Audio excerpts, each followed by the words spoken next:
Dear students, हमारा economics का chapter 4 है, globalisation and the Indian economy. तो भारतीय अर्थव्यवस्था और वैश्वीकरण। वैश्वीकरण क्या होता है? ग्लोबलाइजेशन क्या होता है? Globalisation is the process of rapid integration और इंटरकनेक्शन बिटवीन कंट्रीज, की स्पीड से देशों का आपस में जुड़ना ग्लोबलाइजेशन कहलाता है। 1990 से पहले इंडिया ने ग्लोबलाइजेशन में कदम नहीं रखा था। 1990 के बाद ही इंडिया जो है इसने ग्लोबलाइजेशन की शुरुआत की थी। उस टाइम में भारत के इकोनॉमिक्स थे पूर्व प्रधानमंत्री डॉक्टर मनमोहन सिंह जी। तो उस टाइम में उन्होंने इस चीज़ को नोट किया था कि इंडिया की अर्थव्यवस्था जो है, इकोनॉमी जो है, आज इस टाइप से है कि पूरी तरह से हर तरह से वो कंपटीशन करने के लिए रेडी है। तो उसके बाद ही हमारे देश के अंदर जो है सब चीज़ों में चेंज आया। तो ग्लोबलाइजेशन क्या होता है, हिंदी में भी हम लोग एक बार समझ लेते हैं।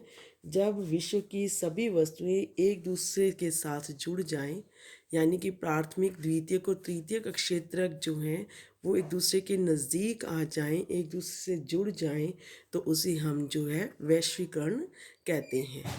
तो इस चैप्टर में हम लोग जो डिस्कस करने वाले हैं कि ग्लोबलाइजेशन के मेन रीज़न क्या हैं, फैक्टर्स क्या हैं, कौन कौन सी कंपनीज़ कैसे कैसे करके काम करती हैं, मल्टीनेशनल कंपनीज़ क्या होती हैं और वो किस टाइप से ग्लोबलाइजेशन को बढ़ावा देती हैं, और ग्लोबलाइजेशन के लिए दूसरे फैक्टर लाइक ट्रांसपोर्ट है, बैंकिंग है, तो ये किस प्रकार से रिस्पॉन्सिबल होते हैं। और इसी को ही हम इस चैप्टर के अंदर करने वाले हैं। इसके साथ साथ जो है ये चैप्टर काफ़ी इंटरेस्टिंग भी है। तो globalisation and the Indian economy. As consumers in today's world, some of us have a wide choice of goods and services before us। कि आज के टाइम में हम कंज्यूमर्स के आगे जो इतनी सारी चीज़ों की, सेवाओं की चॉइस है।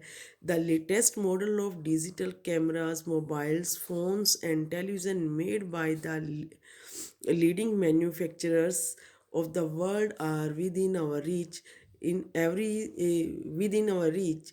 यानी कि क्या है कि चाहे सभी टाइप के डिजिटल कैमरा हैं, मोबाइल फ़ोन हैं, टेलीविज़न है, सब हम लोगों के आगे जो है हमारी पहुंच में है। Every season new modes of automobiles can be seen on Indian roads. और हर टाइप की जो हैं गाड़ियाँ इंडिया की सड़कों पे दौड़ते हुए हम देख सकते हैं। Gone are the days when Ambassador and Fiat were the only cars on Indian roads. की क्या है, एक ऐसा टाइम था जब हम लोगों के पास सीमित में ये सारी चीज़ें थी। Today India are buying cars produced by near by all the top companies in the world. कि संसार की जो भी टॉप कंपनीज की जो भी गाड़ियाँ बन रही हैं, कारें बन रही हैं, तो इंडिया जो है वो सभी खरीद रहा है। A similar explosion of brands can be seen by many other goods, from shirt to television to proceeds, fruits, juice. कि क्या है, आज हमारे देश के अंदर सभी चीज़ें देखने को मिलती हैं। चाहे कोई अलग अलग टाइप की जो ब्रांड की चीज़ें हैं, लाइक कपड़े हैं, शर्ट्स हैं, या फिर फ्रूट जूस हैं, कुछ भी मर्जी हैं। तो 1990 से पहले ऐसा कुछ भी नहीं था। कुछ चीज़ें ही केवल इंडिया के अंदर जो है हम लोगों को देखने को मिलती थी। क्यों? क्योंकि उस टाइम में इंडिया ने ग्लोबलाइजेशन में कदम नहीं रखा था। इंडिया जो है केवल अपने ही देश तक सीमित था। जितनी चीज़ें ज़रूरत की थी केवल वही चीज़ें ही इंपोर्ट की जाती थी, और जो एक्सेस में चीज़ें थी, चाहे वो रॉ मटेरियल ही क्यों ना हो, तो वही चीज़ें ही केवल वर्ल्ड की दूसरी कंट्रीज़ को एक्सपोर्ट की जाती थी। तो such wide ranging choice of goods in our markets is a relatively recent phenomena. You would not have found such a wide variety of goods in Indian markets every 2 decades। और यही reason है कि आज से 2 दशक पहले यानी कि 20-22 साल पहले जो आप लोगों को ऐसी चीज़ें अगर हम सोचें जाएं कि हम लोगों को ये सारी चीज़ें मिल जाती थी तो शायद नहीं। इन ए मैटर ऑफ ईयर्स और मार्केट्स हैव बीन ट्रांसफॉर्ड। और आज के टाइम में हमारी जो मार्केट है वो बिल्कुल ही चेंज हो चुकी है, बिल्कुल ही बदल गई है। How do we understand this rapid transformation? हम इस ट्रांसफॉर्मेशन को जो स्पीड से हो रही है इसको कैसे समझे? What are the factors that are bringing about these changes? क्या रीज़न है जिसकी वजह से जो ये सब चीज़ें चेंज हो रही है? And how are the changes affecting the lives of the people? और इन चेंजेस की वजह से लोगों के जीवन पर क्या प्रभाव पड़ रहा है? तो we shall dwell on these questions in this chapter. तो हम इन सभी क्वेश्चंस को इस चैप्टर के अंदर डिस्कस करेंगे। तो क्या है प्रोडक्शन अक्रॉस कंट्री? तो until the middle of the 20th century production was largely organise within country. तो 20 साल पहले अगर हम देखें मिडल ऑफ द ट्वेंटी के बीच में यानी 1950 के बाद की बात कर रही हूँ मैं कि इंडिया के अपने ही देश में जो है बहुत ज़्यादा व्यापार जो भी व्यापार होता था, प्रोडक्शन होता था, उत्पादन होता था। What cross the boundaries of this countries were raw material. और जो हमारे देश से दूसरी जगह पर जाती थी, दूसरे देशों को कोई भी चीज़ भेजी जाती थी तो उसमें से क्या भेजा जाता था? केवल रॉ मटेरियल और फिर भोजन से बनी हुई चीज़ें या finished products. Countries such as India exported raw material and foodstuffs and imported finished goods। और भारत वर्ल्ड की दूसरी कंट्रीज से जो है क्या मंगवाता था?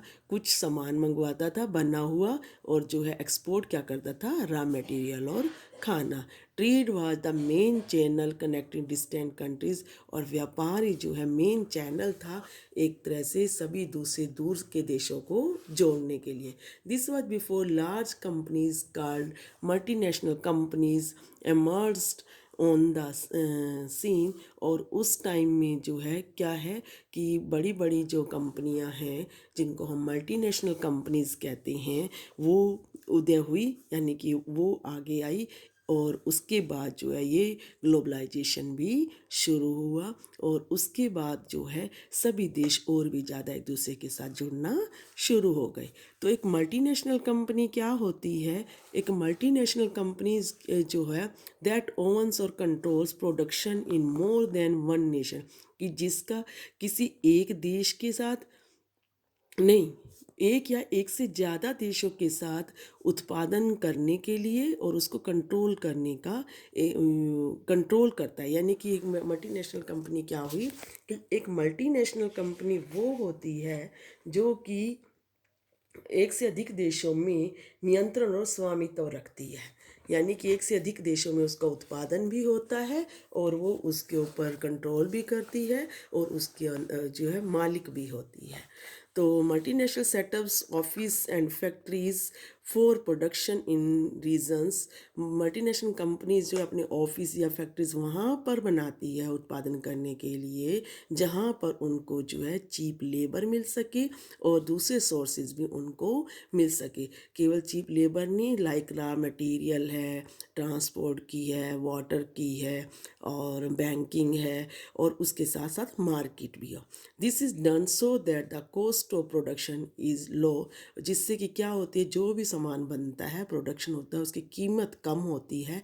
And must the MNCs can earn greater profits. और जिससे कि मल्टीनेशनल कंपनीज ज़्यादा से ज़्यादा जो है क्या कर पाती है, ज़्यादा से ज़्यादा प्रॉफिट कमा पाती है। तो इसका एक एग्जांपल देखते हैं, spreading of production by an MNCs. एक मल्टीनेशनल कंपनी के द्वारा किस प्रकार से उत्पादन किया जाता है। तो यहाँ पे एक एग्जांपल दे रखा है, यूएस की एक कंपनी है जो कि किसी भी प्रोडक्शन के लिए, किसी भी इक्विपमेंट के लिए डिज़ाइन बनाती है। और फिर उसके बाद क्या कहते हैं कि एंड देन हैज़ द कंक्यूरियस मैन्युफैक्चरिंग इन चाइना। और फिर ये कंक्यूजनी कंपोनेंट्स, और फिर ये कंपोनेंट कहाँ बनाए जाती हैं, चाइना के अंदर बनाए जाती हैं, क्योंकि चाइना में रॉ मटेरियल है। These are then are associate and shipped to Mexico and Eastern Europe. फिर जो ये कंपोनेंट्स बन जाती हैं, इनको शिप के द्वारा मैक्सिको और ईस्टर्न यूरोप में लाया जाता है, जहाँ पर इन सब को जो है असेंबल किया जाता है, इन कंपोनेंट्स को। और फिर उसके बाद जो है फिनिश्ड प्रोडक्ट किया जाता है and sold all over the world. और फिर इसको सारे संसार में बेचा जाता है।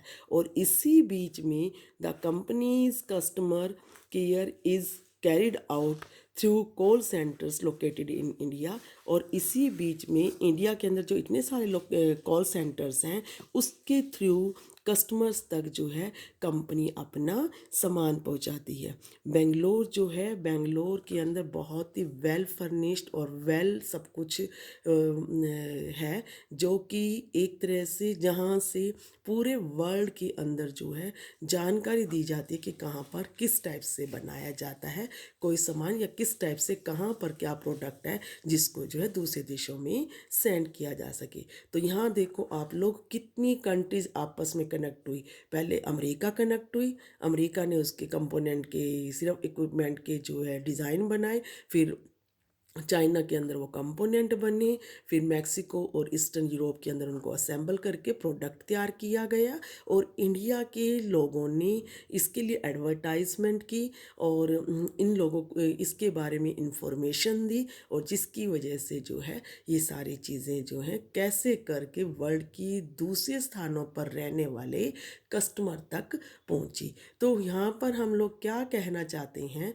हम ये देख सकते हैं कि हर तरह से मल्टीनेशनल कंपनीज जो होती हैं, उनको जहाँ जहाँ जिस चीज़ में फ़ायदा दिखा, वहाँ वहाँ उस चीज़ को तैयार किया गया, जिससे कि कम कीमत में वो चीज़ बन जाए, और फिर उसको जो है ज़्यादा प्रॉफिट के थ्रू कमाया जा सके, ज़्यादा प्रॉफिट उससे कमाया जा सके।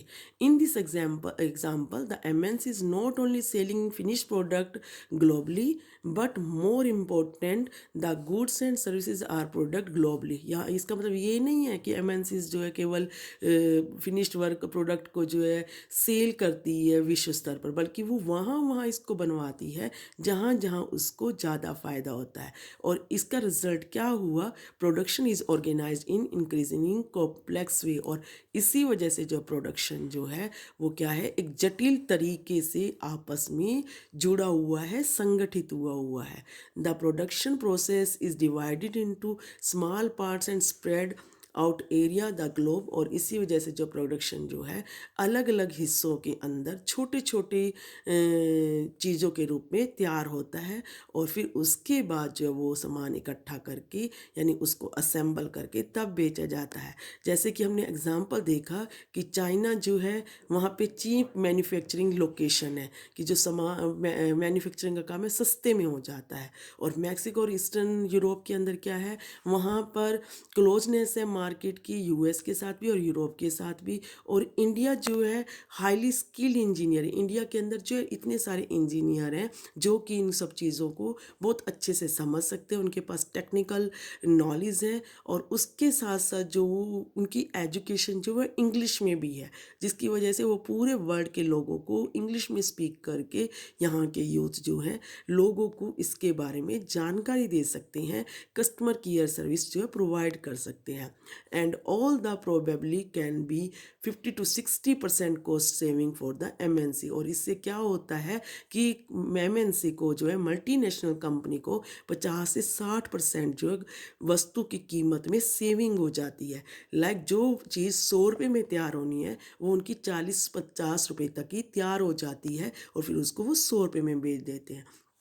तो इस टाइप से क्या हुआ, the disadvantage of spreading out production across the border to the multinational companies can be truly immense. और इसी वजह से क्या है कि जो बाउंड्रीज को पार करके जो मल्टीनेशनल कंपनी की प्रोसेस है, इससे जो है बहुत ज़्यादा लाभ को कमाया जा सकता है, बहुत ज़्यादा फ़ायदा हो सकता है।